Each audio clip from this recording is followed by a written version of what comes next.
I feel like I have to introduce the next topic. Yeah. Yeah, go for it. So where I was setting the scene, I had a boys' round. I had Nick Diaz merchandise. I had a represent T-shirt on. I had my represent hat on. Nick Diaz Army, and it always will be Nick Diaz Army. But obviously after the fight, I was disappointed, but I was happy at the same time, if that makes sense, for two reasons. So I'll say the only reason I was disappointed with him is because the Diaz brothers, I know people have come out and said, oh, he didn't give up, he just had enough, whatever. But to me, the Diaz brothers always mean to me is they embody the spirit of never giving up. Like Nate against Leon, battered for the whole fight and then just managed to get something going at the end. And to see Nick kind of give up, to me, he gave up. I don't care what, like, Bisping said he didn't, and Brendan Schaub, they're like, no, that wasn't a give up. But to me, it felt like he gave up. And that's sad to see. But the reason that I was happy for him was because at the end, he's like, he took a bit of damage, didn't take too much damage. And I think we knew he didn't really want to be there. I hope he got paid. I hope he'll be all right for a while now. He's got some good money from that fight. To be honest, I don't think I want to see him back unless he always says he never wants to fight, but when he comes in like a little bit fat and stuff like that, it just shows that, yeah, he definitely wasn't ready. Jake Shields has come out and said he only had 6 weeks to fight, and Nick was saying weird stuff like, why am I fighting, like who set this up and stuff. He just wasn't sitting right. So but I would say I did see glimpses of the old Nick Diaz, though. Some of the combos that he was throwing, 5-6 punch combos in the first round, letting his shots go. I think he threw like over 200 strikes in the first round. Some nice body work, some nice lead hand uppercut, some nice hooks to the body. So there were glimpses of the old Nick Diaz there, but just a lot slower. And his kicks were hella slow as well. Oh, yeah. When he first come out and threw that spinning kick, I was like, jeez. Yeah. That set the tone straight. As soon as he threw that, I was like, oh, man. But in my head, you get drawn into it and you forget that this guy is 38 years old. He hasn't fought in so long. Nah. He's not going to come back like the Nick Diaz when we're watching like the daily fight and like against BJ Penn, like all those fights. He's not going to be the same guy. And I think it was good to see him in there because I think technically the guy... Yeah, technically he still got it. His hands are fucking good. His hands are good. Yeah. Obviously, he's lacking the speed there. He was lacking the conditioning. Yeah. He came... I think he had to cut to 185 because I genuinely, like... I think he definitely cut because he came in 185.5. Yeah. And he looked a lot slimmer than he did in that video where he's like shadow boxing. Yeah. My takeaway from that fight is I don't want to use the word quit because there's no quit in the Diaz brothers, but for me. But I don't understand why people are saying that though, because literally he wasn't done. But he was just like, he's had enough. Like, nah, he doesn't want to be there. So I don't get why people are saying he didn't quit. For me, that's quitting. Yeah, but people are saying because of his body of work, he's earned the right to quit. Fair enough. Like he's done everything. Like he's fought. I don't even think that. I think it's a bit of a weird one because in boxing, say if you got to round 10 or no, let's say if you're in round 8, and you've been getting.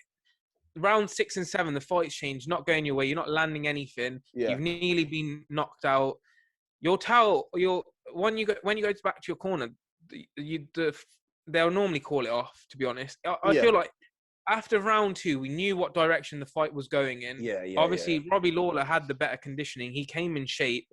And he started to take over towards like the middle of round 2. Yeah, 100%. It was only going in one direction after that. And I just think it makes no sense for this guy who's 38 years old. I agree with that as well. A lot more damage, especially I think a lot of people raise this as well, especially if it's a 5-round fight.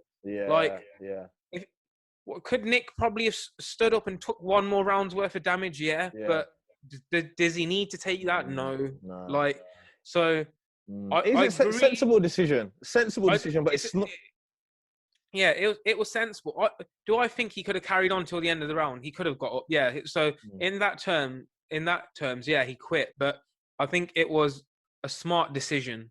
Yeah. And I don't think that fight had any business being 5 rounds. And I think the only reason it was put as 5 rounds was to sell more pay-per-views. Because Well, I was just gonna say that there was a big difference in Nick Diaz's style from the old Nick Diaz, because the old Nick Diaz will be throwing those combos, moving forward and pressuring. He was throwing them off the back foot. Yeah. That was a big difference. That was a huge difference. Normally he's pushing forward and they're getting tired. They can't take it. But when he's just throwing it off the back foot and he's getting pressured, it doesn't have the same effect. And that's the conditioning wasn't there for him to push. And that's it. And he threw a lot of volume. And if you had a look at Robbie Lawler's face afterwards, he's got a bit of damage on his face, but there was no real power there. There wasn't. And if there wasn't power there in the first 2 rounds, that power's only going to go down in the last 3. So I think it was a smart decision from Nick. Would I like to see him fight again? Maybe if it's the right opponent, because I think the Jake Shields thing, he basically tried to say that his opponent wasn't actually supposed to be Robbie Lawler until 6 weeks out. So I think that's why he kept saying in the who set this up and stuff, why am I even fighting Robbie? But then him saying I should be fighting Usman, like, nah, wrong. Yeah, that's wrong, bro. That's like he would have got KO'd. He would have got finished on his feet. He would have been out on his. He would have been done first. Like he would have been. Bro, it'd have been first 10, 15 seconds. Yeah, it would have been. Like, that's not even a fair fight. Him versus Masvidal, not a fair fight. Like if he's gonna fight, it has to be against a legend, and I don't really know who's around for him to fight. Like maybe Sanchez, Diego. Yeah. I don't. There's no one really there, and I feel like in boxing there is that whole Legends League kind of thing with like Mike Tyson and like Roy Jones Jr. and stuff, but I just don't think that's the direction that the UFC want to go in. Yeah. It's to be honest, I would love to see him fight if he's in shape and he wants to fight and he's taking it seriously and he's shredded up and stuff. But if he's going to do it half-heartedly, there's no point. And if he doesn't want to be in there and stuff like that, there's no point. I feel like Nate's a lot more game. He's a lot more actually kind of wants to still be in there. But yeah, we'll see how it goes. The only fight I can see him if he wants to do Lawler again and come in better shape. There's no one else really. Maybe Sanchez.